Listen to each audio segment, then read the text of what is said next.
télé di pon pola ek bi ami vale télé si on ko télé espoir 47 kana di na ko télé si ala ti akpele chivie be duma que mio ami yo le lo ami ati akpo mi apre do fe aba pa de le agwe asie que nous sianu ke di be mi awone yo ha na mi fima mi ati akpo mi ye mi awo mi si ami si yami na mi anu na mi kom kuda wo na nyafo sanka sheke a abele ye mi le pom le télé adia que mi na ye mi wona enu so so tru mi apa hade de mi apa fuma ya o mi apa subo subo o be wona wonti ka egbia me vale te pesi aye mi ja asro no tru na da pa nu si onti mi no télé go mi kata mi asro no ala bana enu so so ye tuna du enu so so na na apu ni lan ko enu so so na na du ko enyana no ka egbe mi ja asro no na mana le te ya menye de ke no na te pesi a e mi wona na pa enu so so sia o ka nyam ko amekoko no na te pesi a e mi wona no so so que ne dapat amekoko wawe ma o do fiame mi ato mi apa mo mi apa prola gao o le te ya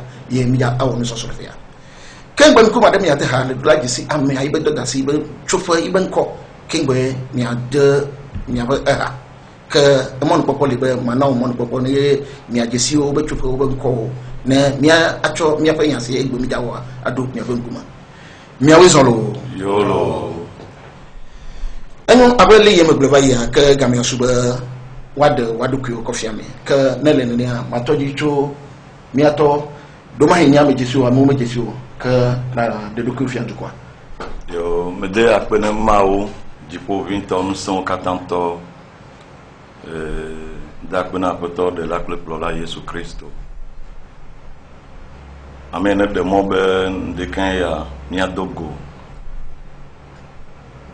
e me va be matema aponu eye nkonyenye aziatroga koku e dia osona Benjamin Benenem donc amenye plola l'église baptiste biblique la solution que ne le Jévier pali deve akpe que magloba wezolo yolo passo koku aziatroga Benjamin wezolo yo egbe anya chami jesin konso yo que miafo ade do ko fian du quoi ayo akpe be si pasa gbe dongo ani ham do akpe na mawo ye do akpe do mo popo eta e do akpe na hado tele eta do e diba ya ko tele wata do ataro jina do akpe ra mo nji wa mnya ha akpe mi a cho jina mi subo maglo be nya nkonye ni mauli togbi wonyo ye damso lo ameda les sanguera chobokope et il y avait un permis d'accord du chapelle baptiste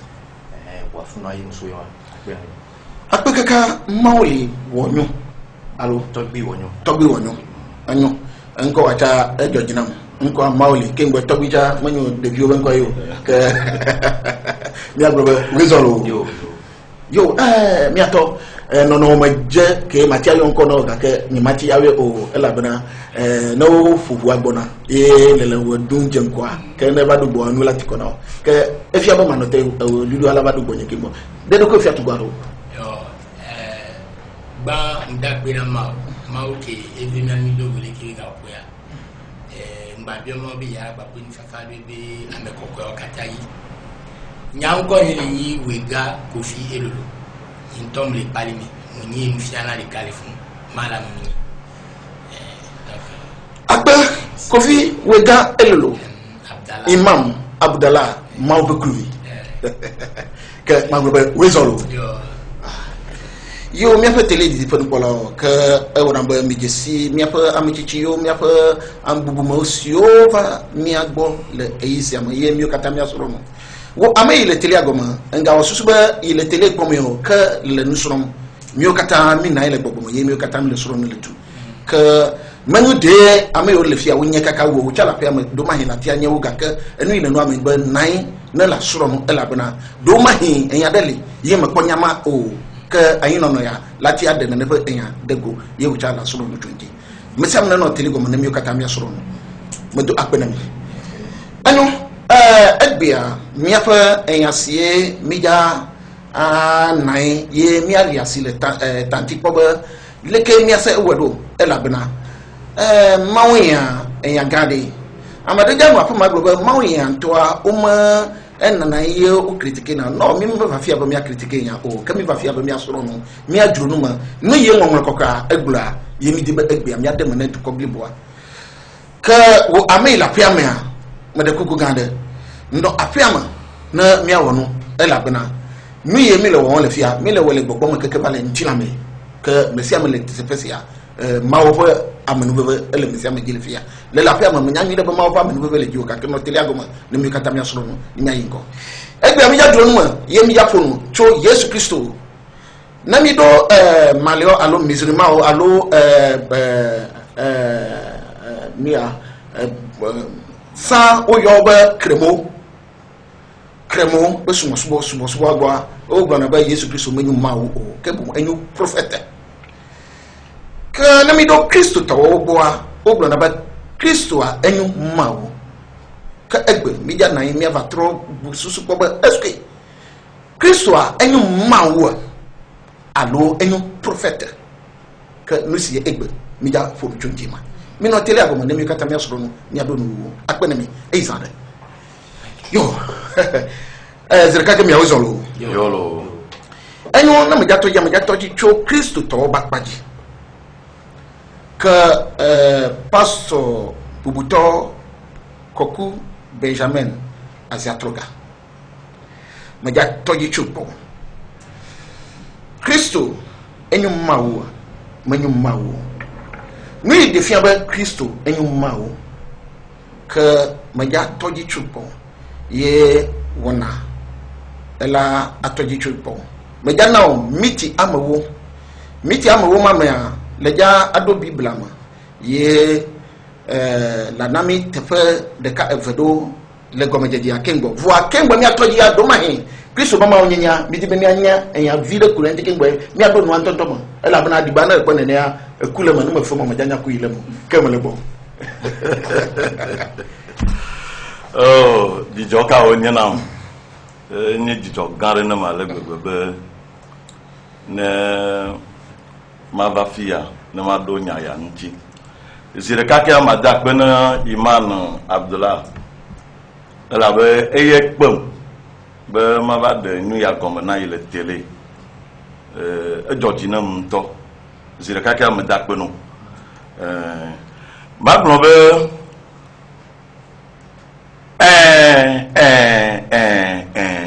so yi ma vo Yesu nya mau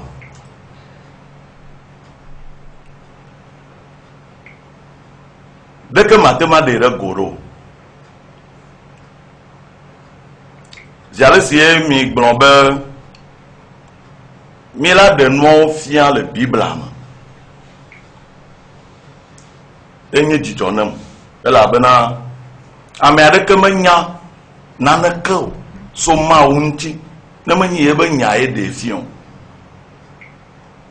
ame adeke mate glonya de kude maunti banyi nyatepe na manyi mawo be nyae wo gblan e ko tro de go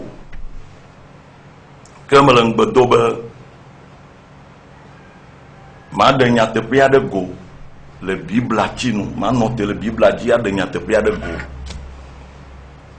eye le ngogbe ya ma va Quran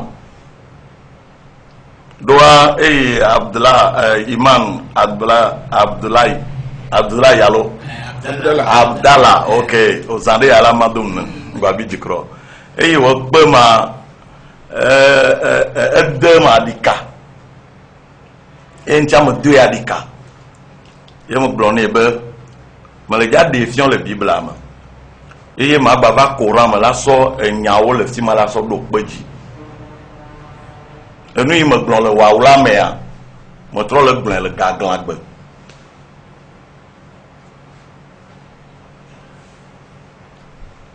akpe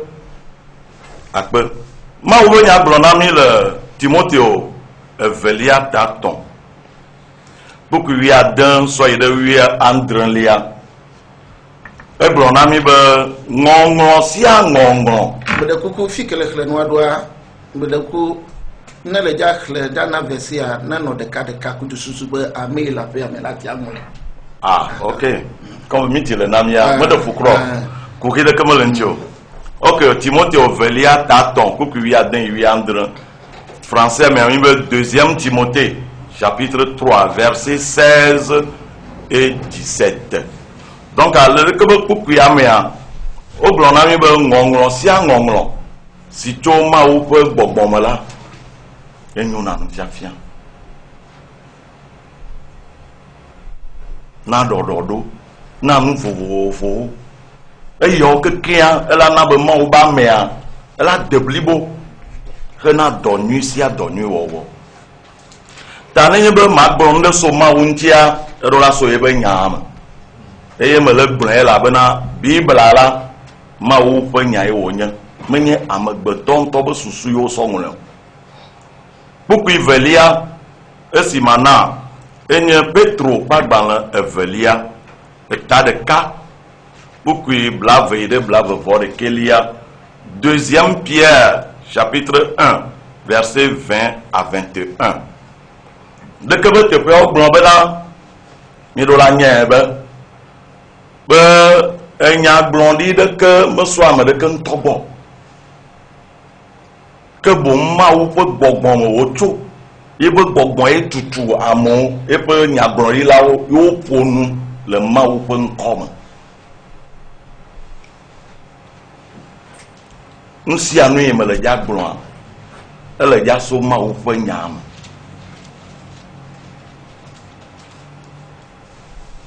Yesu be ma ou nyanya na Yesu baba hihiama. Nkantie be djebe ba faro. Nous vont ba hihiama.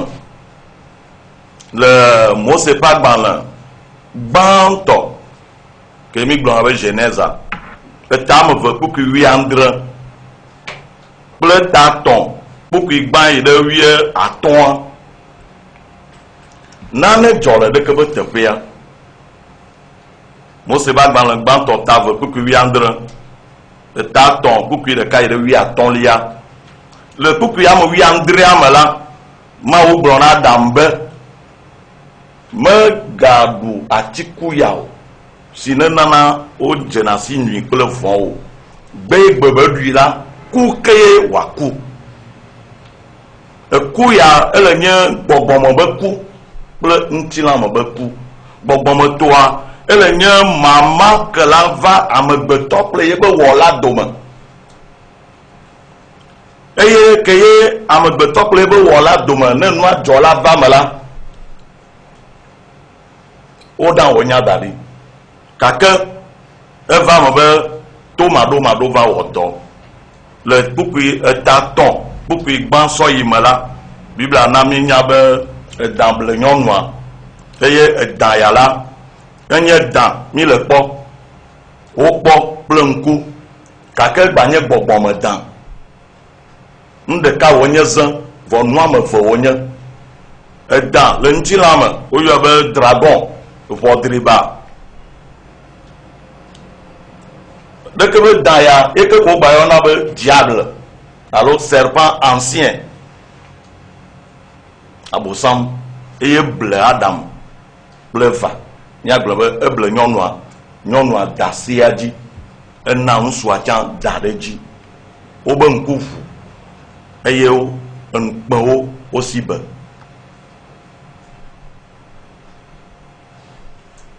kuhiva be amegbeto kple be wɔla domea mama be vavo elabe amegbeto dze nu vɔ me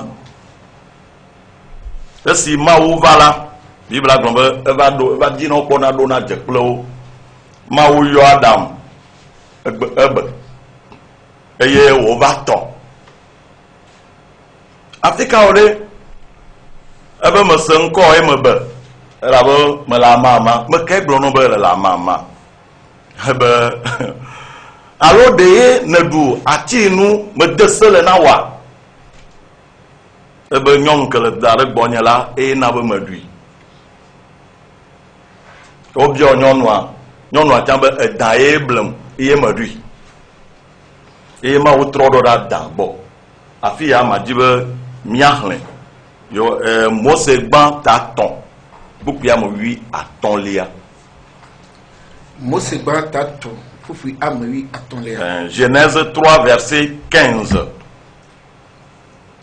Wa linami nous la nya linami le bebem. Madako amay jakle noa egbo na yijina mi nyire elabana amayo la permet o do la cette permet.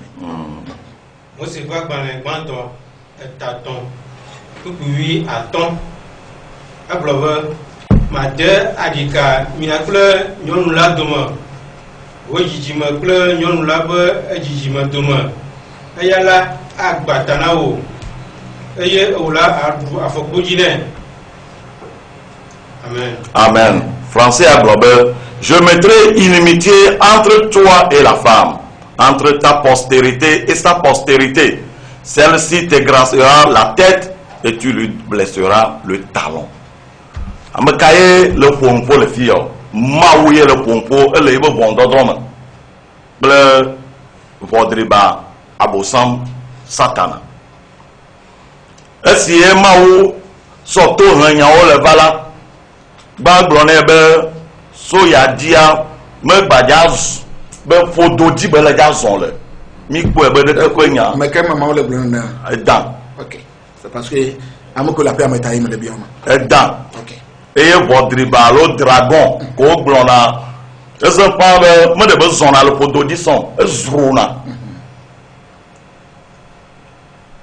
Voi maou be fifia e le jazon. Le yebe fododi. Vous de balabou. Voi fille ne le bebere émir le fia. Et le nien le tore réamela maou sonya deva. E nyama nya gan. Et ma blombe me trop pe ensemble ne l'encoup de fille anti nuit. Maou le blombe ma dadi kala mi ple nyon no ape didima. Ple wo didima doma. Aye, madame fika le clavia et le fika, elle mo se bagbala ke. Fi mi ron sa ye ko ma blombe. Ye ko mo trop le pompo son. De sous ba mo ko la paix mais on va. Be ma dadi kala mi ple nyon no ape didima. Ple wo didima doma.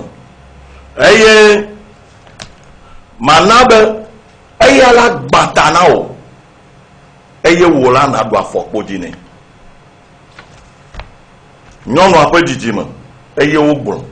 Nyɔnu aƒe vi ɖevi ke la dogo le nyɔnua mea be eda abosam ɖevi ya kple tɔwo dome la vivi medza nanyi o tukara le dza nanyi nyinyi medza nanyi o vɔ le mi kpakple ɖevi ma ŋutɔ dome la ɖevia ya gbata na o eye wo ya wòle dza do afɔ nɛ afɔkpodzi nɛ na ame ɖe la gbata na o mi kpɔ ame ɖe akpe.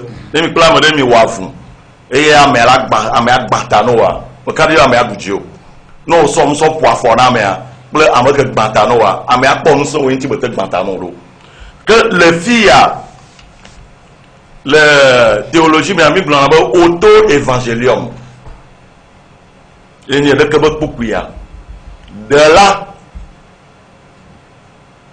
pen gbedodo le fille avoir ebe maison voyez le fille eye enya ya ke be jua eba Abraham gbɔ kami asu. OK akpe Enu akpe na miabe pastor bubuto Koku Benjamin enko Antonio Asiatroga yema akpe Imam Abudala Oui. pastor de Ibenyatia ye nenya fisi ododo kata yo edala efo no chonji ka azon milebo eprouve ke ja chugbo Yesu enyumawa menyumawo milebo miti amewo imena sibere ke mito na ja bibi mito e bakuru ma obi kafka bakuru ba perulu bibi ma obi yaira ba no bi toro pataji vito mie prophète Muhammad sallallahu alaihi wasallam ba kwa menyu ko pastor Saima sibere ke eto e bubuto e ko gbo wana yijina mi vira sibere ke eto e bubuto kun kwa question ko biya est-ce que Yesu ni ma lo ni ma wo bon nyama ye mezirika nkobe to yi mu do mezirika fo nyama ye mezirika elle progressivement elle a progressé avec nous ende leji be nyanya be Coran et les fiomi be nyanya be et moi me ne mauto yibe wa bito donc et moi mais moi que mon to so agbitoa et les fier Yesu a magate nyima wo va enyima wo ba me koko mais de koko na le gars ya la ti anami bible ma be verset la ti anami courant ba nia tayon on doit ici donc et moi mais les maute wa agbito le mia be courant mais maule namianya le surat al-maida aya 54 mobe inna mathal isa inda Allah kama sali adam khalaqa min turab thumma qala lahu kun fayakun Quran mo ne warabni maube Yesu be wo le miye maugboa ele sibe adam be wo maube adama kenya gbito kikimbe to eko anyiko ye so adam ye globe adam ni ame zu ame ye adam zu ame mo be le wa Yesu vo Yesu ale munya ni ko mo so va gbogbo kokoi ye mo so Yesu vo mau glo la gbo kokoi wa ke be so do Maria me be zu vi ke la ni Yesu ye Maria fo Yesu be fu yoji e wane mi 19e chapitre du Coran sourate Mariam Yesu be no be tanya le Coran me 19e chapitre demi reso verset 20 ba igome mi akonya okeke le ko kaka fo Yesu be fu kaka le ke mo do i Maria bo kaka ba fo Yesu e nyari fun clair bon de ko le jaba clé na mi e la bena nu mo emi le tibe mi ade de gonu mi anya mi ye nyuma mle nezirika OK na mle nezirika ti ngara men trodi gole donc alenia mautu moi menné et so habito mau le fi on le verset ya mezirika bina ye wo mi atogbe adam ba kwa anyiko edo mudo tomdo no mi atogbe adam mau ezirika si te glenje ku gen e si te ezirika shi mau wo mi mama Eva c'est vrai que le Genèse qui m'avait pas son infini n'est pas Genèse 2 so verset 1 kakasoy gome baku Genèse 3 so verset 1 kakasoya mi akwe maube yede mi atobe adam be ahadam be pu emioto eso Eva eso ye adam tonto dun kona eso be Eva do ele yanye via obe no donc maude et pour le adam me so Eva et maintenant Eva adam ni toi ba iso parce adam me victory Eva moi me veilli que mon so habitant adam do tondo no mawe esitezeka mawo Eva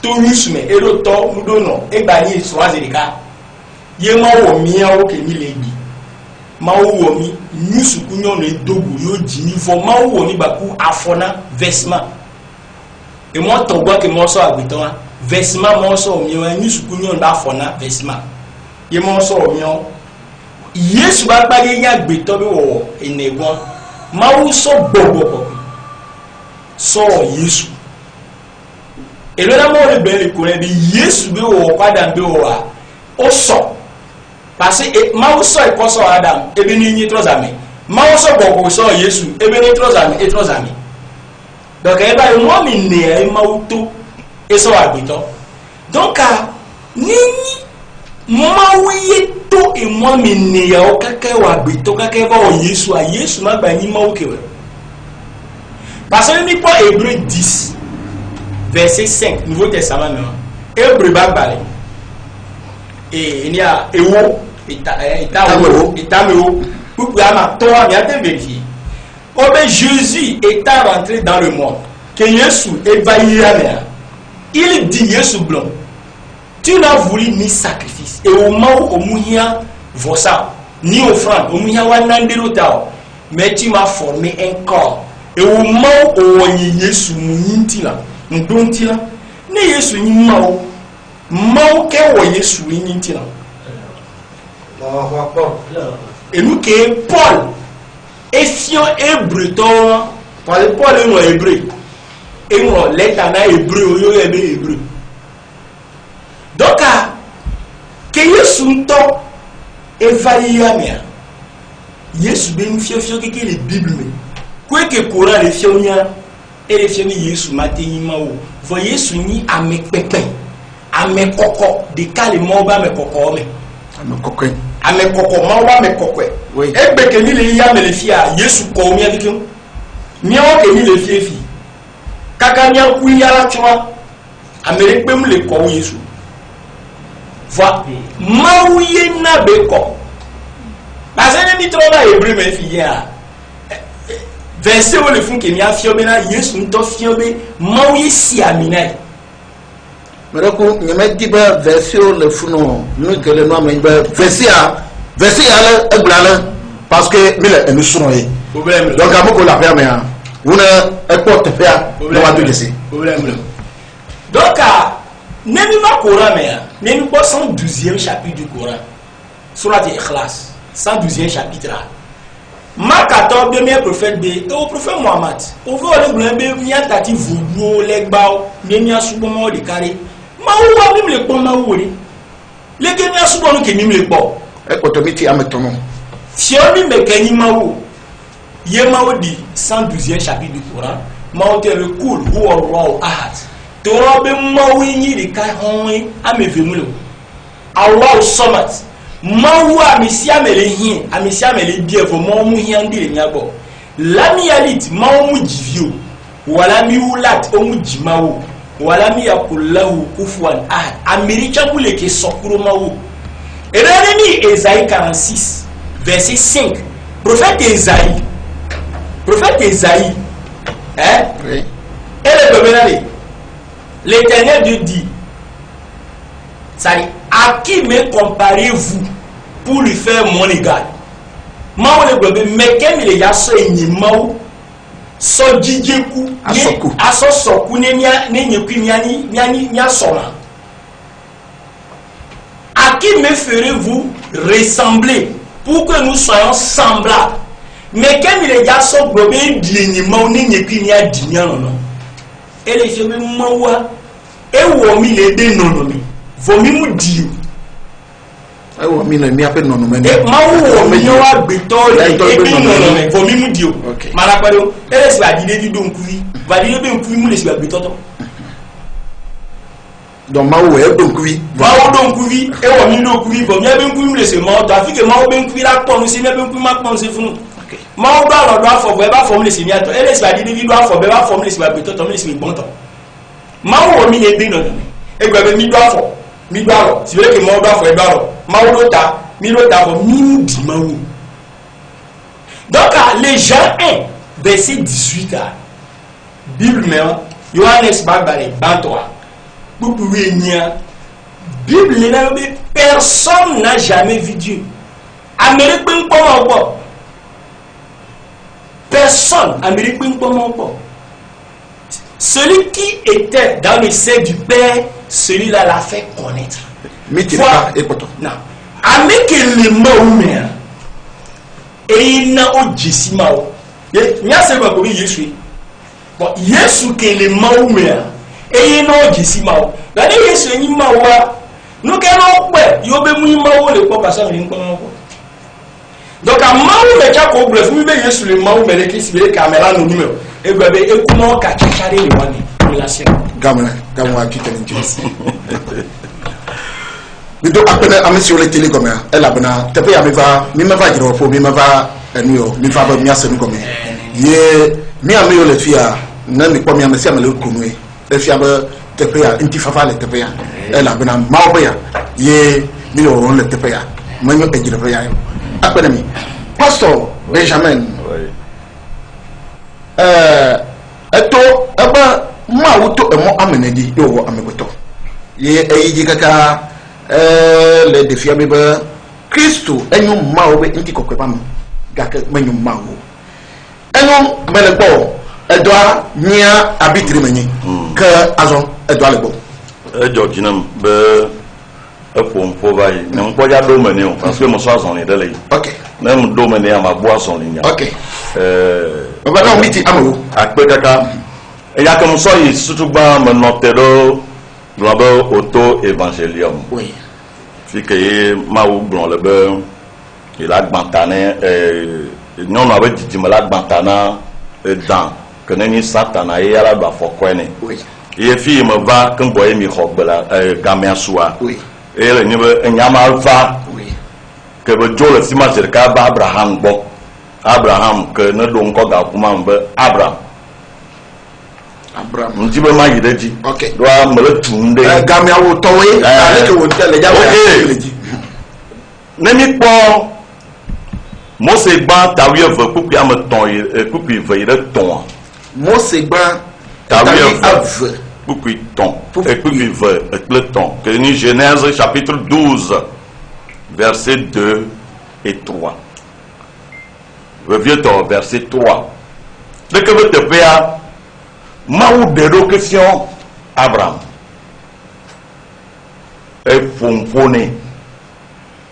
Eye le ŋƒoƒoƒo nɛ mea etiẽ. Eye wògblɔ bena Abraham mele dza wɔ le anyi yayra na xexea katã. Eye kpukpitɔlia le gblɔ be emewo ye ike me dukɔwo katã la kpɔ yayra le. Enye ŋugbedodo Mawu wɔ ne Abraham trɔ̃subɔla be nyisã vɔ Mawu tiẽ eye Mawu sɔ ɖeke ƒe nya nɛ. Etrɔ zu Mawu be ame tiatia. Le etame andre kpukpui ame atɔ̃ me. Egblɔ Genèse 17 verset 5. Verset 15 à 19 alors il est 20 21. Mi la kpɔ le ɖeke be teƒea evi be Mawu wɔ promesse na Abraham be la di vi. Ke ye evia ele tsi ŋgbe le amegbetɔ be susu nu. Nu ke va dzɔ.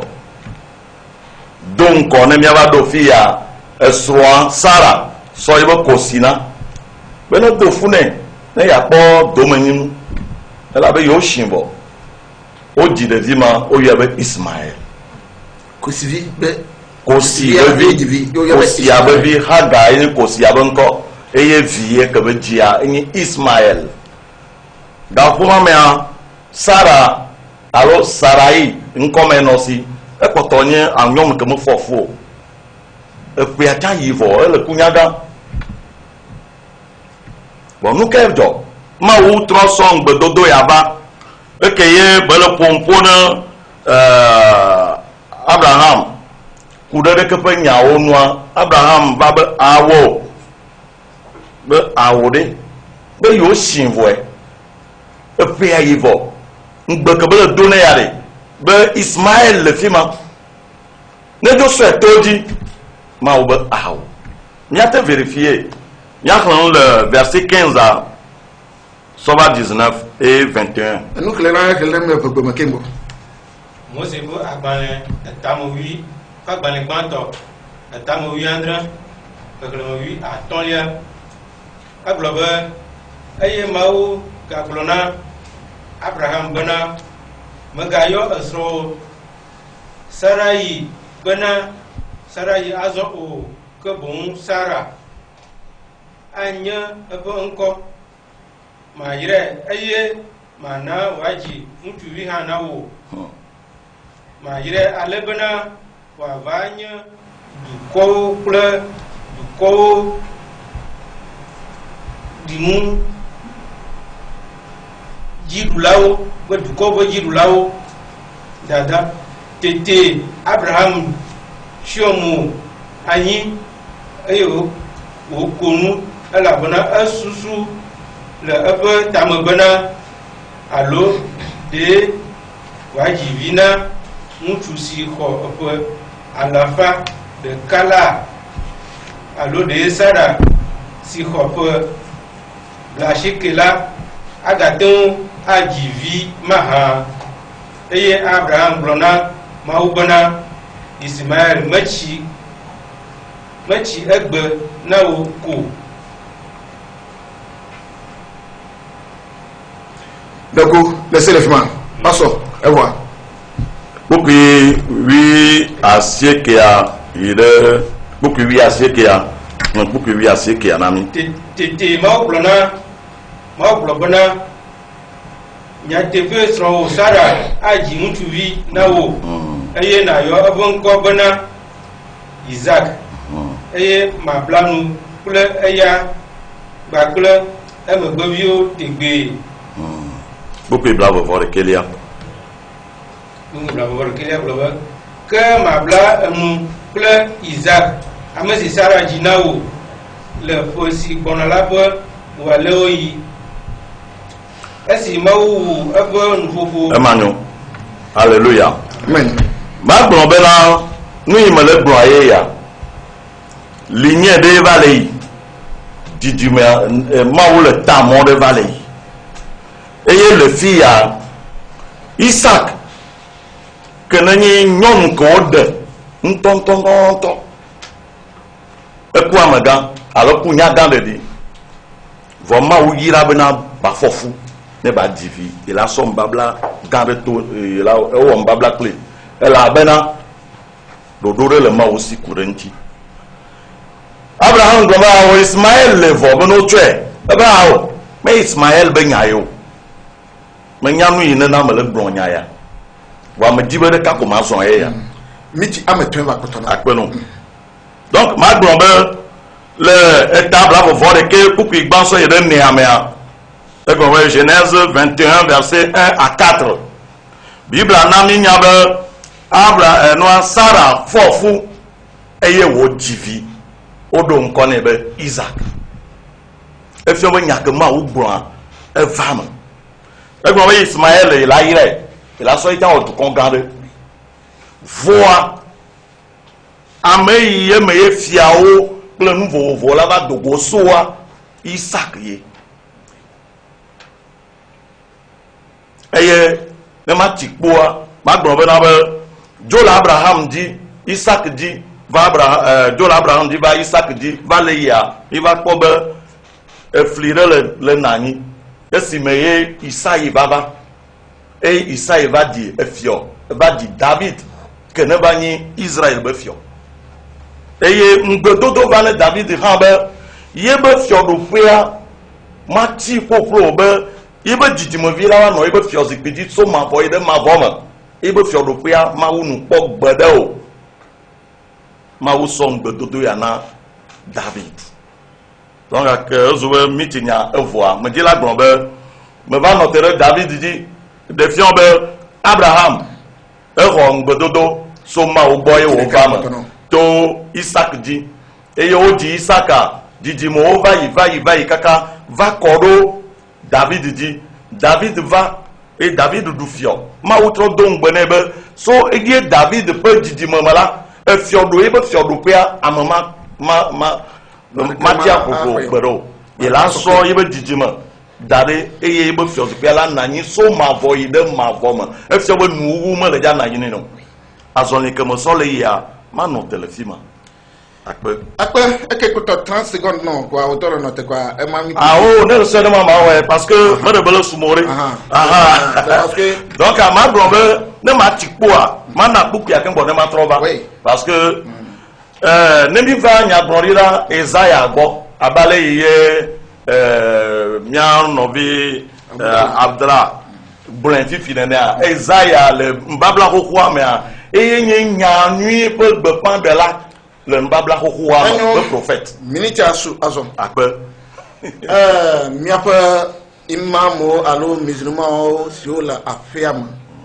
Kristotɔwo siwo le aƒea me subɔsubɔ ɖe sia ɖe si le aƒea me. Hunɔwo me sia me ke le aƒea mea mi le nu srɔ̃m. Ye pastor etɔdzi le afi ɖe. Elabena ne le dza yi lomea wo dona hun le afi ɖe. Kegbe la be di le afi ɖe. Kegbe la be do lo ame. Ke domahi ame ɖe ya nɔ aƒe me be mekpɔ do Kristo be dzidzia me yamo. Ke domahi eta mɔ le yie. Ne ba do teƒe kɔ mi ŋutɔ mi anya be eba do teƒe. Enyo Imam Abdallah azɔ gamia elinɔ elabena pastor eta mɔ ɖe gbɔna ye nia katapila ele mɔa de mekpɔ ba do teƒea o. Ke mia yi dzi le bɔ. Miti amewo. Ndagbe na nia fufua. Nkpɔ be plaque ta gbɔna ma do meviri.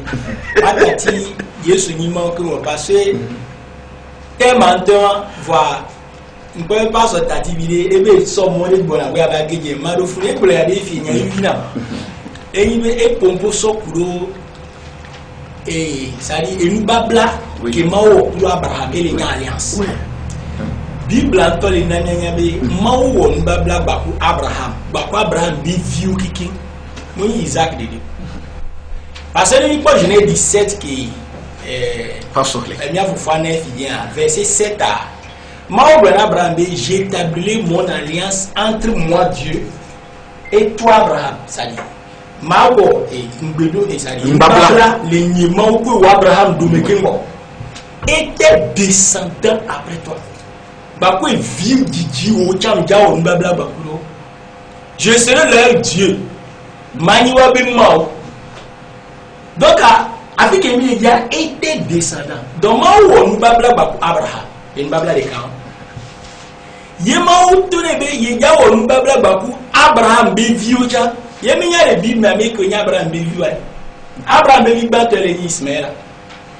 Parce que pas son âge Genèse 16 Genèse 16 à qui va verset 16 à et be Sarah et ce be vie et be Kosivi et be bonne servante son Abraham be ba givier parce que Sarah me le givier donc Abraham le dit avec ne ya ku avec la va son maoube nya bobola la va éviter la va dubi qui sinon et dans Genèse 16 verset 3 obe Sarah la donné à Abraham pour femme Sarah que Abraham be son bantoa et ce be Kosivi son Abraham ne ba so madakoko na milo nyamatwe yawo kingo minute amajana voa madakoko tem ke memilia mim balei minga na tema na bayi dijima ba akpagio c'est parce que tema Jésus Christo enyu mawo menu mawo yeje mile ta madakoko tema fike enu abale ya mile e devie no madakoko mi trobo ba de mais bon qui on n'est pas sur trop probable il y a que blondura donc à Genèse 16 verset 3 Abraham devient les Genèse qui passent Fofo y en a infini parce que j'ai trouvé Sarah la donne là pronom défini là qui Aga Sarah seule possible Aga son Abraham pour femme ne battre restaurant c'est pas coquibi mouya janvier ne battre femme ma femme battre restaurant donc mouya Abraham wa hasio et de Agari donc et vit que Ismaël et vit que tolé Aga me keni Ismaël à toi et Abraham toi Abraham vit ton demi ba me vio je ne sais verset 3 pour femme c'est pas pour la coquibi me copie mouya rien vio femme je ne sais verset 3 est clair. Bon, on va Genèse 16 verset 16 à Bible le bena ça dit Ismaël a vécu quand Abraham était âgé de 86 ans. Quand Abraham va do et blani voide yé o djebe vituba qu'on avait Ismaël. Genèse 21 verset 5 à Obe Isaac a vécu quand Abraham avait 100 ans. C'est parce que nous que nous avons le télé comme un Huawei le bébé. Madame Grofia va au club dernier au faible à checker. Madame Blani voisin Nami Vida Mia Trova et la Banami de l'Agna FA. Ah oui,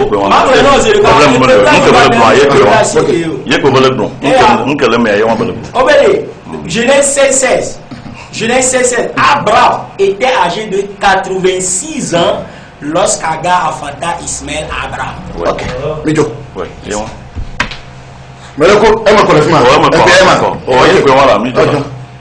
Donc, Genèse 21, verset 5 à Obé Isaac a vécu quand Abraham avait 100 ans. Donc, à Ismaël, qui va du prophète Mohammed, et chez Isaac, et pérué ton. Et pérué négua me bélé au bas d'Isaac. Donc, à Ismaël est le vibant ton Abraham, qui va du prophète Mohammed, arabe.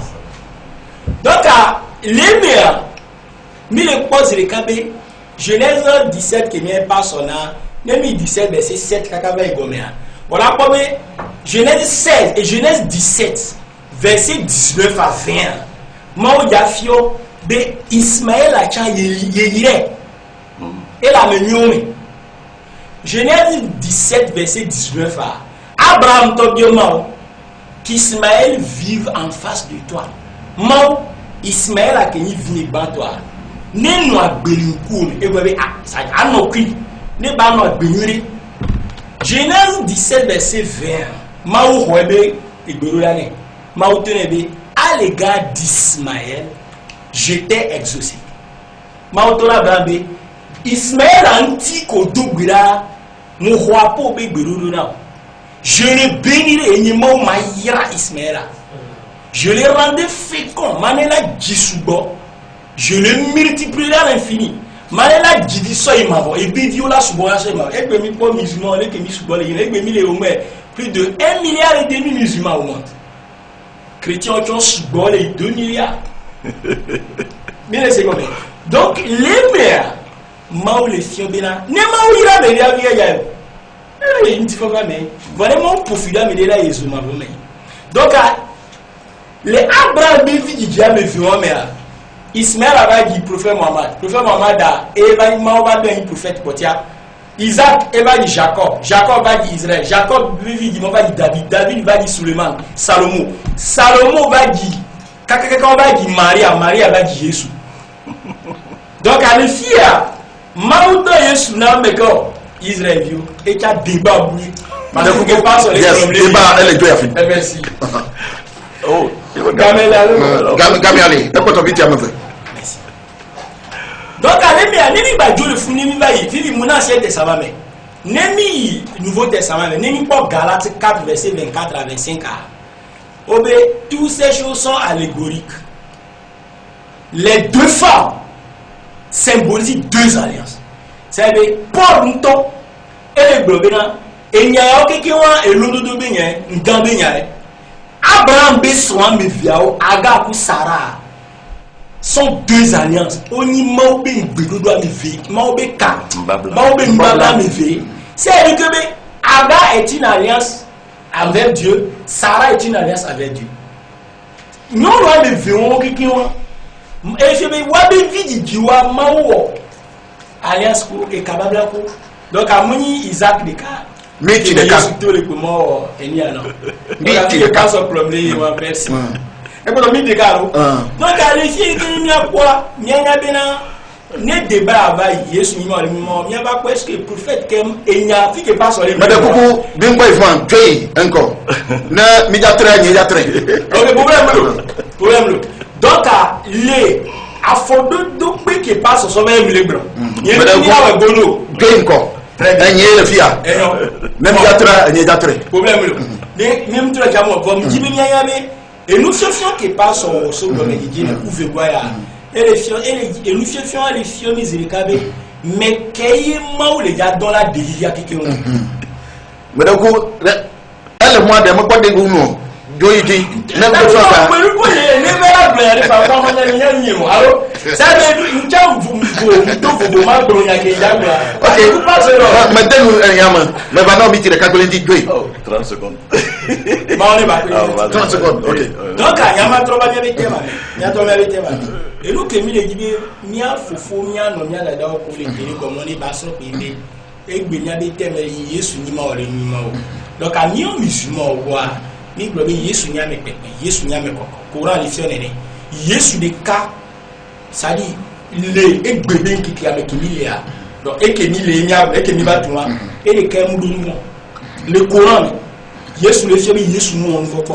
ça dit Islam le fionere Yesu nous on ne voit pas et dans le 19e chapitre du Coran Maria be tanya Mao le verset wa me bena que Mauto Gabriel soyina Maria beneve nevia 10 secondes que Mauto la yebetene li ahabila ki gulam zakia mouvement now mawema so evi ke ko so bana après va munima o monsieur Lifan madame Koukou azon gamiata passe 5 minutes imdiana 5 minutes gamia qui termine téléphone d'abord Pipi ntoye madame Koukou OK problème on va aller 5 minutes gamiata mi abe télé di fenu pola on amba eyan yemi bloquer ngbo mi tono adia kule ami ja ko ba manyu ya mai mi le wo mo Lucia noa ne le o magaro mo e je bela to afide ke mlaba do afide Yesu eni mawo enyum ya betema baso yiji abi to kaka dijo wala bebe ndi o ma da pe na me ya Imam Abdallah e do dilum to mo nya kan gwa mo fo mo kiki obi no ko wa e ko wa nyawo beni ngble ba yi seulement mais objectif principal ni na ma te gberejo donc amnya nyere ba mbabla me vele ye ngble jan no fo no ami la pe mnyawe mi la rese mi la pe ngble ta na ma obla nkudo Ismaël ta wa menyi no wanyo donc e na ni mu te gberejo ba me le bebe na mu nkele bebe na ma fi jami le jaba gbo e do dinu ntobe le zan Isaiah fa gba na so kompo fi fi am diado Isaiah ma Isaiah eta amandran puku ya mawi enne Isaiah eta amandran puku ya mawi enne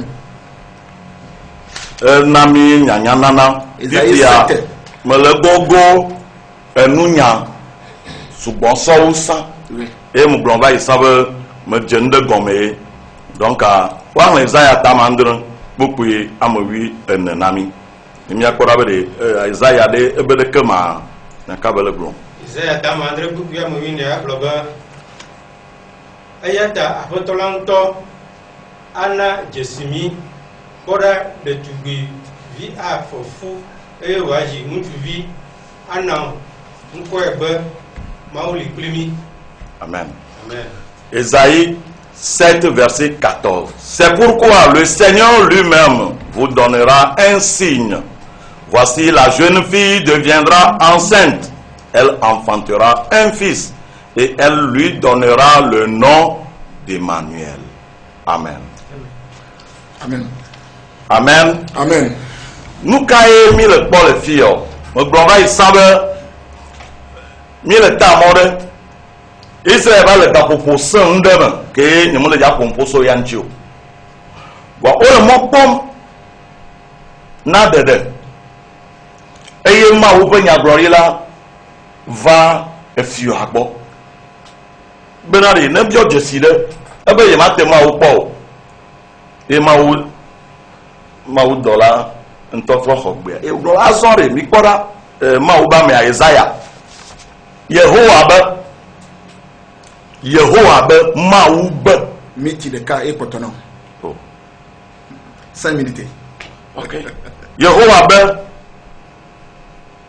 mana jesimi nyonu de tugbevi ke musume kasinti bo me don gbo po la ela fofo la divi o la yo de via be nko be Emmanuel eja fofu ele ja divi de via be nko la to Emmanuel ke de fion be mawuli paplemi o la ten ko la le ke sere ke me le lo ya mawuli plemi mawola ko nkume ple nkume do a be o la fofo la divie de vi ko le ja dia o yo ebe nkobe mawuli plemi menyi nko hazare yo enya de benyi donc menyi be mawu dola de va gunno va mawu be nte pompo to ebe nyagrole adi nanama donc Yesu be kikia ma va be gomodo kwea ele zan le fie mawu li pa plemi wale agbangbam bisel fra bitia matasu Imam Abdallah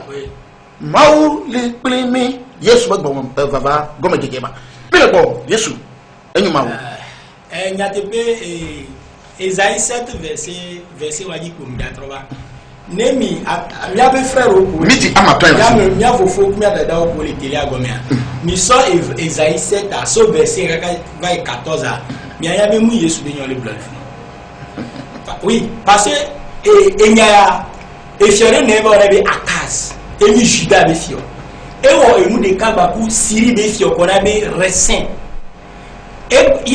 ça dit Juda be fio Akaz e jikperenti le Siri be fio bon ko na be Resin e ba jikperenti le Israël be fio ko na be Pecha e ne a Pekak bon ni wa bakuro Jérusalem be fia ye gapupo le prophète Esaïe ye kere efiora ebio e prophète Esaïe be Yebenoa qui biorifique est-ce que Maoula peut dire ya budget.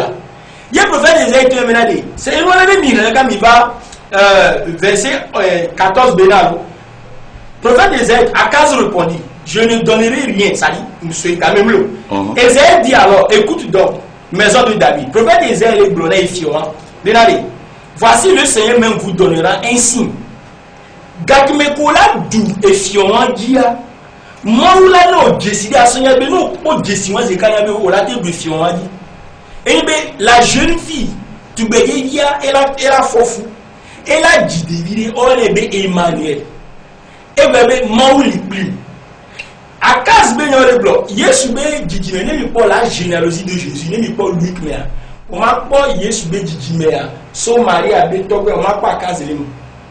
Donc, à casse man, et si au bout ben le blanc. Et là, il va Matthieu 1, verset 21. Maou dans la voix Joseph Betebe. Elle enfantera un fils. Marie a dit Vinus Vina au Joseph. Et toi, tu lui donneras le nom de Jésus. Olana devient comme Jésus. Maoudara Mrobe Emmanuel. Miti, Emmanuel que le bébé Dieu avec nous. Maouli, nous quoi de gommé. Et c'est nous les Makoumé. Nous sommes Makoumé. N'est-ce que Luc 2, verset 20, 21 à 22. On peut dire que Jésus donc qui a mis Côte d'Ivoire.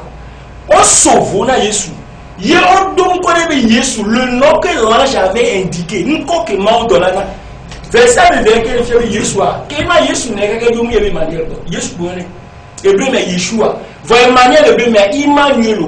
Mao li pli. Voyez Yesu à Yeshua. Sauveur. Déjà des cas. Donc à vous tout les noms de quoi. Non les pas premier dit.